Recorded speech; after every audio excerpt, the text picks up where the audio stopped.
Sejak awal peradaban, manusia selalu berada di persimpangan antara apa yang bisa ia atur dan apa yang berada di luar kuasanya. Dalam kehidupan modern, kita terbiasa dengan pikiran bahwa segala sesuatu dapat dikendalikan. Teknologi bisa memprediksi cuaca, ilmu kedokteran bisa memperpanjang usia, media sosial bisa memberi pengaruh besar. Namun, kenyataannya, semakin kita ingin menguasai dunia luar, semakin kita sadar bahwa ada hal-hal yang sama sekali tidak bisa disentuh oleh tangan kita. Stoicisme lahir di Athena abad ketiga sebelum Masehi, oleh Zeno dari kota Sitium Athena, seorang pedagang yang kapalnya karam dan kehilangan segalanya, berjalan ke kota dalam keadaan miskin dan kecewa. Di Athena, ia menemukan bacaan tentang filsafat Socrates, dan sejak itu, ia mendirikan aliran filsafat baru di Stoa Poikile, yang berarti serambi berlukis. Bagi Zeno, pengalaman kehilangan itu membuka mata, bahwa harta benda bisa hilang dalam sekejap, tapi kendali atas pikiran dan sikap tidak pernah bisa dirampas. Dari sinilah seni hidup dengan kendali lahir. Kemudian penerusnya yang bernama Cleanthes dan Chrysippus memperdalam ajaran ini. Mereka melihat bahwa alam semesta berjalan menurut hukum logos atau rasio universal, dan manusia hanya bisa hidup baik jika menyelaraskan diri dengan hukum itu. Di kemudian hari, Stoicisme berkembang di Roma. Tokoh-tokohnya seperti Seneca, Epictetus, dan Marcus Aurelius menulis refleksi tentang bagaimana seni mengendalikan diri dapat dipraktikkan dalam politik, kehidupan pribadi, bahkan di tengah penderitaan. Ada beberapa prinsip utama yang membentuk fondasi seni ini. Pertama, yaitu dikotomi kendali. Ini berarti hanya ada dua kategori dalam hidup. Hal-hal yang berada di bawah kendali kita dan hal-hal yang tidak. Seni hidup dengan kendali dimulai dari membedakan keduanya. Kedua, menguasai penilaian bukan peristiwa. Menurut Stoicism, penderitaan tidak lahir dari peristiwa itu sendiri, melainkan dari cara kita menilainya. Kendali sejati berarti menguasai cara kita memberi makna pada peristiwa. Ketiga, kebajikan sebagai tujuan. Satu-satunya kebaikan sejati adalah kebajikan. Semua hal lain, kekayaan, kesehatan, reputasi, bersifat netral. Seni kendali adalah seni memilih kebajikan di atas semua hal lain. Keempat, ketenangan batin atau ataraksia. Hasil dari hidup dengan kendali adalah ketenangan batin. Orang yang menguasai diri tidak lagi terguncang oleh pujian atau hinaan, keberuntungan atau musibah. Seringkali pengendalian diri disalahpahami sebagai menekan emosi. Padahal, bagi kaum Stoa, emosi bukan untuk ditekan, melainkan untuk diatur melalui akal sehat. Kemarahan muncul karena kita menilai sesuatu seharusnya tidak terjadi. Dengan mengubah penilaian, menerima bahwa dunia memang berjalan sesuai hukum alam, bukan sesuai kehendak kita. Marah mereda. Ketakutan lahir dari pikiran bahwa masa depan mengancam. Dengan melatih diri pada kemungkinan terburuk, rasa takut berkurang. Kesedihan datang ketika kehilangan sesuatu yang kita anggap milik kita. Jika kita menilai bahwa sebenarnya kita hanya meminjam apa yang alam berikan, kesedihan bisa berubah menjadi penerimaan. Epictetus berkata, manusia tidak terganggu oleh hal-hal yang terjadi, tetapi oleh pandangan mereka tentang hal-hal itu. Seni hidup tidak bisa hanya dibaca, ia harus dilatih. Para filsuf Stoa meninggalkan berbagai latihan praktis. Pertama, membayangkan keburukan. Setiap pagi, bayangkan hal-hal buruk yang bisa terjadi. Gagal, kehilangan, sakit, kematian. Tujuannya bukan menakut-nakuti diri, melainkan melatih kesiapan batin. Jika nanti benar terjadi, kita tidak kaget. Jika tidak terjadi, kita merasa bersyukur. Kedua, refleksi malam.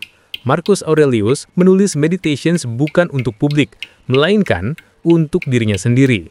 Ia memeriksa dirinya setiap malam, apa yang telah ia lakukan dengan baik, apa yang perlu diperbaiki. Dengan cara ini, seni kendali menjadi kebiasaan sehari-hari. Ketiga, disiplin dalam kesenangan. Para stoa kadang sengaja hidup sederhana, tidur di lantai, makan roti kering, berpakaian sederhana. Tujuannya agar jiwa tidak melekat pada kenyamanan. Dengan latihan ini, kendali atas diri lebih kuat daripada kendali hawa nafsu.